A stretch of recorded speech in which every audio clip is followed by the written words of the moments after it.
یہ جنگل کتنا بڑا ہے اس کا اندازہ اس بات سے لگایا جا سکتا ہے کہ اگر پاکستان، انڈیا، بنگلہ دیش ان تینوں ممالک کے رقبے کو ملا بھی لیا جائے تو بھی ایمیزون جنگل ان تینوں ممالک سے کافی بڑا ہے۔ ایمیزون جنگل آخر ہے کتنا بڑا، اس بارے میں آپ کچھ یوں سمجھ سکتے ہیں کہ پاکستان، انڈیا، بنگلہ دیش اور مصر کو ملا کر جتنا رقبہ بنتا ہے یہ جنگل اتنے رقبے پر پھیلا ہوا ہے، یعنی 55 لاکھ مربع کلومیٹر۔ لیکن اگر آپ اب بھی نہیں سمجھے تو پھر مزید آسان الفاظ میں یہ کہ پاکستان جیسے 7 ملک ہوتے یا پھر سری لنکا جیسے 83 ملک ہوتے تو وہ آسانی سے اس جنگل میں سما جاتے، یعنی ایمیزون جنگل اگر کوئی ملک ہوتا تو پھر یہ دنیا کا 7واں بڑا ملک ہوتا، اور یوں دنیا کا 7واں بڑا ملک ہونے کا اعزاز انڈیا سے چھن جاتا۔ کیا آپ جانتے ہیں کہ یہ جنگل اس سیارے پر کب سے موجود ہے؟ اگر نہیں جانتے تو اس کا جواب ہے 5.5 کروڑ سالوں سے۔ کیا آپ نے کبھی یہ سوچا ہے کہ اگر یہ جنگل زمین سے ختم ہو جائے تو پھر کیا ہوگا؟ اس سے زمین کو اور زمین والوں کو جن بھیانک مشکلات کا سامنا کرنا پڑے گا ان میں سے ایک مشکل تو یہ ہوگی کہ زمین سے 20% آکسیجن کا خاتمہ ہو جائے گا۔ جی ہاں، یہ وہ جنگل ہے جو اس سیارے پر 20% آکسیجن پیدا کرتا ہے۔ یہی وجہ ہے کہ اسے زمین کے پھیپھڑے کہا جاتا ہے۔ ایمیزون جنگل میں وہ جان لیوا مچھر بھی پائے جاتے ہیں جو اس جنگل میں آنے والے بہت سے لوگوں کی جان لے چکے ہیں۔ یہاں 3000 سے زیادہ اقسام کے مچھر پائے جاتے ہیں، جن میں سے زیادہ تر یہاں کے دریاؤں کے کنارے پائے جاتے ہیں۔ ان کے کاٹنے سے انسان ملیریا اور زرد بخار جیسی بیماریوں کا شکار ہو کر موت کے منہ میں چلا جاتا ہے۔ اس جنگل میں کتنے درخت ہیں، ان کی کتنی اقسام ہیں، یقیناً یہ سوال بڑا دلچسپ ہے۔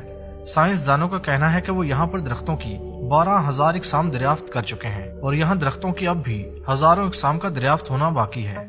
سائنسدانوں کا یہ بھی کہنا ہے کہ درختوں کی فہرست بندی کے لیے ہمیں کم سے کم بھی 300 سال چاہیے ہوں گے۔ اور رہا یہ سوال کہ یہاں درختوں کی تعداد کتنی ہے، تو اس کا صحیح جواب تو سائنسدانوں کے پاس بھی نہیں ہے۔ اس حوالے سے ان کے پاس اگر کچھ ہے تو وہ ہیں صرف اور صرف اندازے، اور اندازوں کے مطابق اس جنگل میں کم سے کم بھی 390 ارب درخت موجود ہیں۔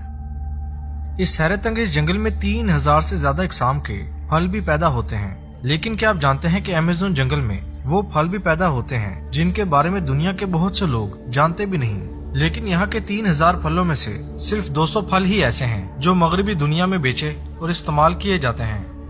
ایمیزون جنگل کتنا گھنا ہے اس کا اندازہ اس بات سے لگایا جا سکتا ہے کہ اس جنگل میں ایسے بے شمار علاقے موجود ہیں جہاں اس وقت بھی اندھیرا چھایا ہوا ہے، یعنی وہاں پر سورج کی روشنی بھی مکمل طور پر نہیں پہنچتی، صرف 1 یا 2% روشنی ہی زمین تک پہنچ پاتی ہے۔ ایمیزون جنگل کی بات ہو رہی ہو اور اس جنگل میں بہنے والے دریاؤں کی بات نہ ہو تو پھر بات ادھوری رہتی ہے۔ یہ دریا ایمیزون ہے، دریائے نیل کے بعد دنیا کا دوسرا بڑا اور اس جنگل میں بہنے والا سب سے بڑا دریا۔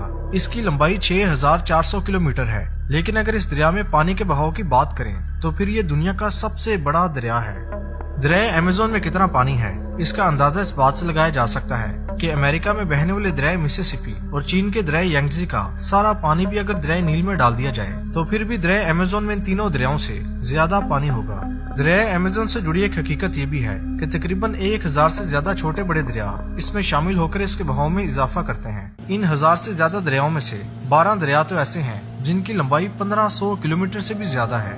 اس دریا سے جڑی ایک دلچسپ بات یہ بھی ہے کہ دریاؤں میں یہ دنیا کا دوسرا سب سے بڑا دریا جس سمندر میں گرتا ہے اسے بھی سمندروں میں دنیا کا دوسرا بڑا سمندر کہا جاتا ہے، یعنی بحر اوقیانوس۔